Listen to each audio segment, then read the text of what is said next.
خب من همونطور که قبلا هم گفتم خب این موضوع در مکالمه تلفنی رئیس جمهور ما با رئیس جمهور آذربایجان مطرح شد.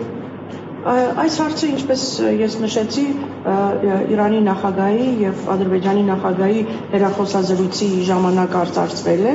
تو همون مکالمه رئیس جمهور آذربایجان گفتن که اجازه نمیدن که خاکشون علیه جمهوری اسلامی ایران مورد استفاده قرار بگیره. Եվ հենց այդ հերախոսազրույցի ժամանակ Ադրբեջանի նախագահը վստահեցրել է, որ նրանք թույլ չեն տա իրենց տարածքը օգտագործվի Իրանի դեմ.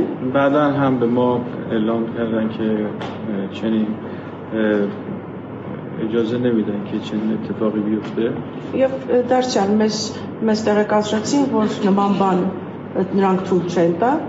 ما اطلاعات رسمی نداریم در مورد اینکه چنین اتفاقی افتاده باشه. Իհարկե մենք դեռևս պաշտոնական որևիցե ինֆորմացիա չունենք, որ նման բան տեղի ունեցած լինի. لذا بر اساس گمان زنی‌های مطبوعاتی و رسانه‌ای نمیشه موضع رسمی اتخاذ کرد. Ուստի միայն ուրեմն մամուլի ենթադրությունների վրա չեն կարող պաշտոնական դիրքորոշում հայտնել.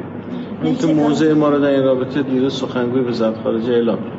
Մեր դիրքորոշումը Իրանի դիրքորոշումը 3 Իրանի արտաքին գործերի նախարարության խոսնակը در واقع موضع ما همون موضعی است که سخنگوی ما دیروز گفت. Մեր դիրքորոշումը այն է, ինչ 3 հնչել է արտաքին գործերի նախարարության խոսնակի կողմից.